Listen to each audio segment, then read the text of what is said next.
गुरुचरित्र अध्याय 11 नरहरी जन्माख्यान। श्री गणेशाय नमः। चित्तयोगी नामधारकाला श्री गुरु नरसिंह सरस्वतींचे चरित्र सांगू लागला।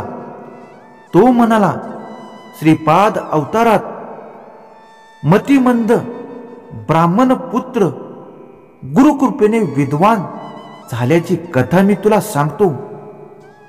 श्रीपादांनी त्याच्या आईला शनी प्रदोषमे शिवपूजा करण्यास सांगितले होते। तिने आयुष्यभर ते व्रत केले। पुढे तिला मृत्यू आला। कालांतराने ती उत्तरेकडील कारंजग्रामी वाजसनीय शाखेच्या एका ब्राह्मणांची कन्या म्हणून जन्मली। अंबा भवानी हे तिचे नाव। ती अपवर झाल्यावर त्याच गावातील एका शिवभक्त ब्राह्मणांशी तिचा विवाह झाला। माधव आणि अंबा हे दाम्पत्य नित्य प्रदोष समयी शिवपूजन करीत असे। शनिवारी आणि त्रयोदशीला विशेष शिवपूजा असायची। 16व्या वर्षी अंबा गरोदर राहिली। तिचे डोहाळे उत्तम होते। ती ब्रह्मज्ञान बोलायची। 9 मास पूर्ण झाल्यावर एक शुभ दिवशी प्रसूत होऊन तिला पुत्ररत्न झाले। तिला पुत्र अतिशय तेजस्वी होता। तो जन्मापासूनच ओंकार ओंकार असा उच्चार करू लागला। त्याचे लोकांना मोठे आश्चर्य वाटले। विद्वान ब्राह्मणांनी त्या बालकाचे जातक वर्तविले। ते म्हणाले, हा मुलगा मोठा भाग्यवान आहे। अवतारी पुरुष पुण्य पुरुष होईल। लोकांना गुरु रूपाने उपदेश करील।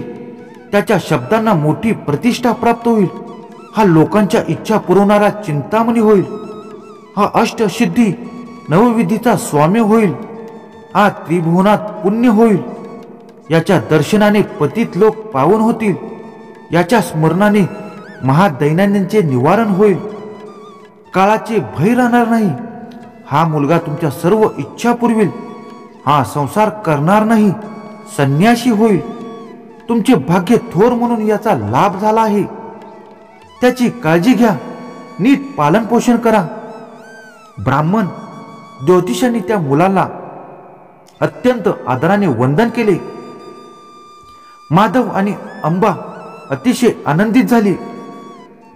त्यांनी ज्योतिषांना वस्त्रभूषण देऊन गौरवले।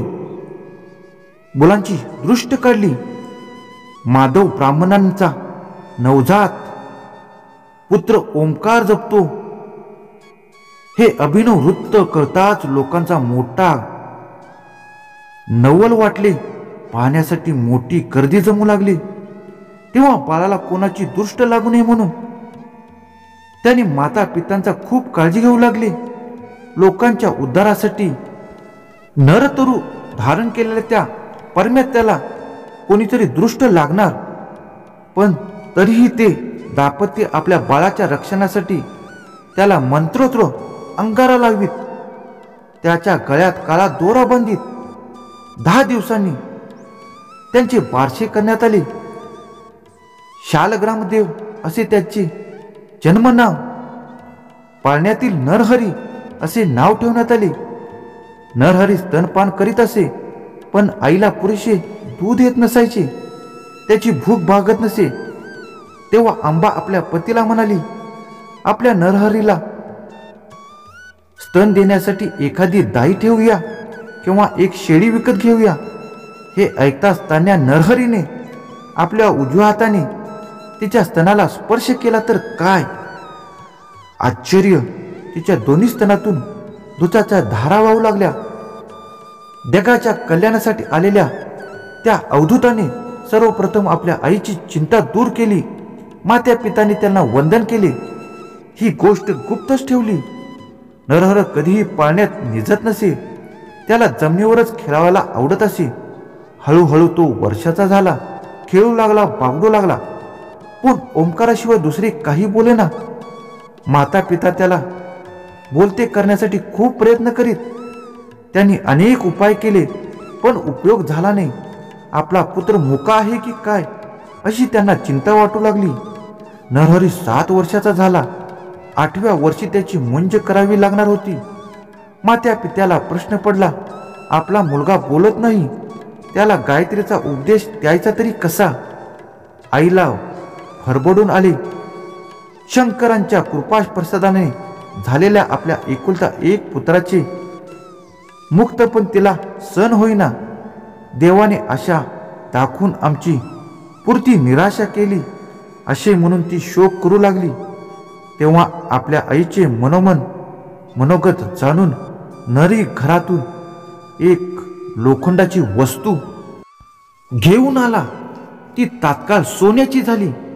ते पाहून आई वडिलांच्या आश्चर्याचा पाराच उरला नाही. त्यांनी त्याला घरात नेले. काही लोखंडी वस्तू त्याच्या हाती दिल्या. त्यांनी सोन्याच्या झाल्या त्या. तो अद्भुत चमत्कार पाहून त्यांनी नरहरीला आलिंगन दिले व म्हणाले, बाळा तू अवतारी महात्मा आहेस ना, मग तू बोलत का नाहीस. तुझे बोल ऐकण्यासाठी आम्ही अक्षरशः आतुर झालो आहोत. ही आमची इच्छा तू पूर्ण कर. नरहरी हसला. त्याला जानवे, शेंडे, कटी, मेखला यांच्या खुणा करून तुम्ही माझी मुंज करा, मी बोलेन असे सुचवले. त्यामुळे त्याच्या मात्या पित्यांना संतोष वाटला. माधव आणि अंबा यांनी व्रजवंदनासाठी सुयोग्य मुहूर्त काढून नरहरीची मोठ्या थाटामाटात मुंज केले. मुंजीत दाने, दक्षिणा, भोजन, मानपान यासाठी पुष्कळ द्रव्य खर्च केले. हे पाहून लोक म्हणू लागले, हे दाम्पत्य एवढा खर्च कशासाठी करत आहे. मुक्का मुलगा गायत्री मंत्र कसा म्हणणार, पुढे वेदाभ्यास कसा करणार. दुसरे म्हणाले, आपल्याला भोजन व दक्षिणा मिळाल्याशिवाय आपण जाऊ शकत नाही, तर ती तर आपल्याला मिळाली आहे, दुसरं काय कारण हवे. तो मुलगा शिकेल की नाही याची चर्चा करण्यात आम्हाला स्वारस्य नाही. लोकप्रवाद काही असले तरी नरहरीचे माता पिता आनंदात होते. मौजी बंधनाने सर्व विधी यथासांग पार पडले. माधवने नरहरीला गायत्रीचा उपदेश केला. तो त्याने मनोमन उच्चारला. मंद दीक्षा झाल्यावर माता भिक्षा घेऊन आली.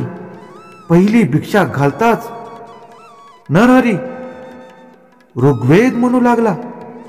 दुसरी भिक्षा घालताच यजुर्वेद आणि तिसरी भिक्षा घालताच तो सामवेद म्हणू लागला.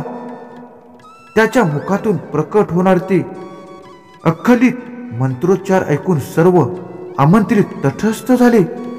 हा मुलगा मनुष्य रूपातील देवाचा अवतार आहे याची सर्वांना खूण पटली. लोक त्याला वंदन करू लागले. तो दिवस मोठ्या भाग्याचा. आपल्या मुलाचे कौतुक पाहून माधव आणि अंबा आनंदाने डोलू लागली. नरहरीने आईला नमस्कार केला व म्हणाला, तू मला भिक्षा मागण्याची आज्ञा दिली आहेस. आता मी घरोघरी भिक्षा मागीन, तीर्थयात्रा करीन. हे ऐकून अंबेला रडू आले. ती म्हणाली, माझी शिवाराधना फळास आली म्हणून तुझ्यासारखा तेजस्वी पुत्र लाभला. तू आमचा सांभाळ करशील अशी आम्ही आशा ठेवून होतो. आता आम्ही कोणाच्या तोंडाकडे पाहायचे. शोक असह्य होऊन ती मूर्छित होऊन पडली. नरहरीने तिला सावध केले व म्हणाला, मला नियोजित कार्यासाठी ग्रहत्याग करणे भाग आहे. तू मला अडवू नकोस. तुला आणखी 4 विद्वान पुत्र होतील. ते तुझी उत्तम सेवा करतील. त्यांनी आपला हात तिच्या मस्तकी ठेवला. त्यामुळे तिला पुनर्जन्माचे स्मरण झाले. आपला नरहरी हा श्रीपाद श्री वल्लभ आहे. आपण त्याची नित्य प्रदोष समय पूजन करायचो. म्हणून या जन्मात तो आपल्या पुत्राच्या रूपाने प्रकट झाला आहे. हे तिने ओळखले. नरहरी तिला म्हणाला, माते, मी तुला जाणीवपूर्वक हे ज्ञान दिले आहे, याची कुठेही वाच्यता करू नकोस. मी संन्यासी आहे, तीर्थयात्रा करण्यासाठी निघणार आहे. मला निरोप दे. पण अंबा राजी होईना. ती म्हणाली, नरहरी, तू गेलास की पुन्हा दिसणार नाही. अल्प वयात संन्यास घेणे योग्य नाही. धर्मशास्त्रात अनुसरून वागावे. ब्रह्मचर्य, गृहस्थ, वानप्रस्थ या क्रमाने नंतर संन्यास घेणे हेच योग्य आहे. आधी इंद्रिय तृप्त करावी, जीवन समृद्धपणे जगावे आणि मगच तपश्चर्याची वाट धरावी. सिद्धयोगी म्हणाला नामधारकाला. मातेचे बोलणे ऐकून नरहरीने तिला जे तत्वज्ञान सांगितले तेच मी तुला सांगणार आहे. पुढील अध्यायामध्ये गुरुचरित्रातील अध्याय 11 समाप्त.